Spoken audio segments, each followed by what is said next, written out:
দেশের মহাকাশ স্যাটেলাইট খাত এখন লাভজনক পর্যায়ে পৌঁছেছে বলে জানিয়েছেন ডাক ও টেলিযোগাযোগ মন্ত্রী ফকির মাহবুব আনাম।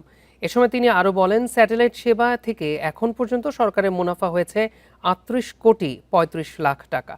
সোমবার সন্ধ্যায় রাজধানী ইঞ্জিনিয়ার্স ইনস্টিটিউশনে ভবিষ্যতে প্রযুক্তিতে স্যাটেলাইট ও ড্রোনের ব্যবহার শীর্ষক আলোচনায় এসব কথা বলেন মন্ত্রী। তিনি জানান, দ্বিতীয় স্যাটেলাইট উৎক্ষেপণের উদ্যোগ নেওয়া হয়েছে। কালবৈশাখী ঝড়ের সময় সমুদ্র ও নদীপথে অনেক জেলে দুর্ঘটনার শিকার হন। এ ধরনের ঝুঁকি কমাতে স্যাটেলাইট প্রযুক্তির মাধ্যমে জেলেদের কাছে দ্রুত আবহাওয়া ও দুর্যোগের তথ্য পৌঁছে দিতে কাজ করছে সরকার, বলেন মন্ত্রী। আপনার প্রায় ১০০ কিলোমিটারের মধ্যে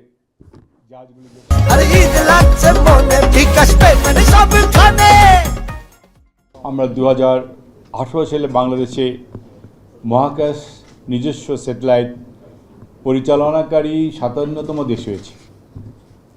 আর সেই স্যাটেলাইটটি শুধু সচলই নয়, লাভজনক হয়েছে। আপনারা ইতিমধ্যে শুনেছিলেন, জানেন, আমরা প্রায় ৩৮,৩৫,০০,০০০ টাকা মুনাফা অর্জন করেছি।